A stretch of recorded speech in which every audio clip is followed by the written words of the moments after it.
The Black Scriptorium, A Tale of Forgotten Ink and Unholy. Prologue. The Scribe's Last Words. Bologna, 1423. The scratching of quill on parchment filled the small monastic cell. Fra Benedetto's hands trembled as he transcribed the final words of a text that had haunted his dreams for weeks.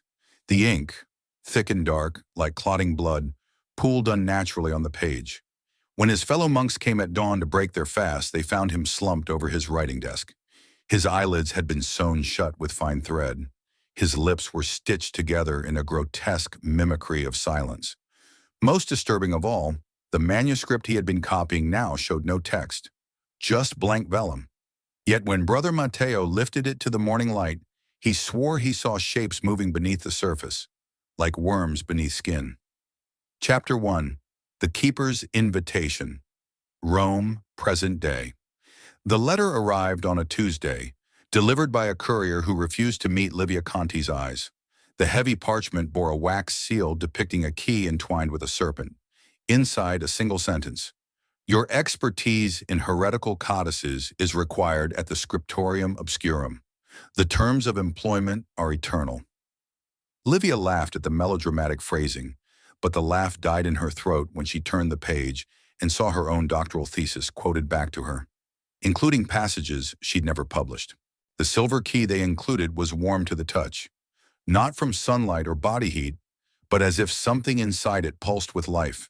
Her orientation consisted of 5 rules, whispered by a pale archivist named Donato. 1. Never work past the tolling of the Ave Maria bell. The scriptorium is not empty at night. 2. If a text begins to whisper, seal it in lead-lined parchment immediately.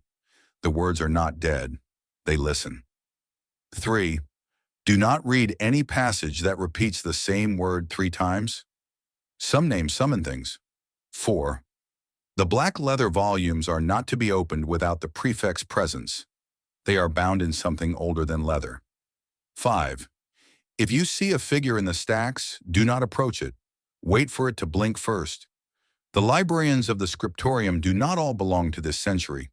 Chapter 2. The Living Codex. Livia's gloves stuck slightly to the cover of the Liber Aeternus. What she had mistaken for tooled leather now revealed itself as something far more disturbing, delicate ridges that rose and fell in a slow rhythm beneath her fingertips. Donato's breath smelled of old parchment when he leaned close. That one is special. It was not written. It was grown. That night, working late against regulations, Livia saw the book's spine expand and contract, as if breathing. Chapter 3. The Ink That Dreams. The revelation came when Livia examined a 9th century psalter under ultraviolet light.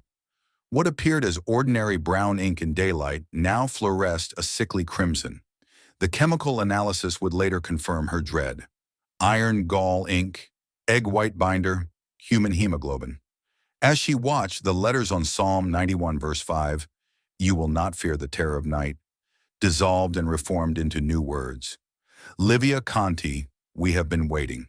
You were promised to us in 1389, chapter 4. The prefect's secret. The accident in the restoration lab revealed the truth.